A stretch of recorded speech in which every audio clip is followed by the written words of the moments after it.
Now, the rest of the story. Senator Steve seemed like such a good guy. For example, more than a century ago, he was so very concerned for the economic development of his home state of Illinois that he realized in order for Illinois to grow, it would require major rail service. And thus was conceived the magnificent line of commerce and communication from Chicago to the Gulf of Mexico, the Illinois Central Railroad. Now, Senator Steve's plan was to give the state large portions of federal land to sell in order to raise funds for the new railway. He pushed the plan hard all the way through Congress and into law in September of 1850. President Millard Fillmore signed the bill.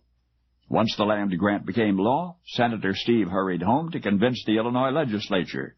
There were 3 popular plans for the project. Senator Steve would make certain that the plan he favored was adopted, and it was. And the brand new railway system was on its way to reality. But this is the rest of the story. The charter had been specific regarding how the Illinois Central would reach Chicago, but once inside the city limits, there would be problems. The obviously favorable route of entrance was already owned by another railroad, so Senator Steve went back to work. Assisted by the city's mayor, he planned another route, one that would take the Illinois Central into Chicago along the splendid shoreline of Lake Michigan. One minor difficulty: that shoreline property was not owned entirely by the city. In fact, there was a 16-acre access owned privately, one which would have to be purchased if the Illinois Central project were to be completely successful. The question was, what price would the owner put on this property of his once he realized how important it was? Well, the answer was $21,320.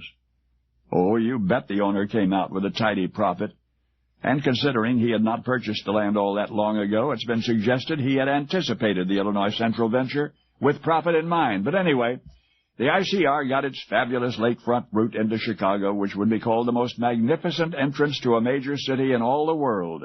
And everybody was happy except the former owner of those 16 key acres. He had cashed in for tens of thousands. Oh, did I mention the shrewd real estate investor who had cleaned up in the Illinois Central deal? Almost as though he had had inside information. He had had inside information. The man who got rich by mid-19th century standards by predicting what the government was going to do was himself part of the government. He was the railroad planner, Senator Steve himself. Now, I know history, as you read it in school, relates that in the presidential election of 1860, Republican Abraham Lincoln narrowly beat Senator Steve, the mainline Democratic Party candidate, Senator Stephen A. Douglas. Well, now you know the American voters chose the right man. Because now you know the rest of the story.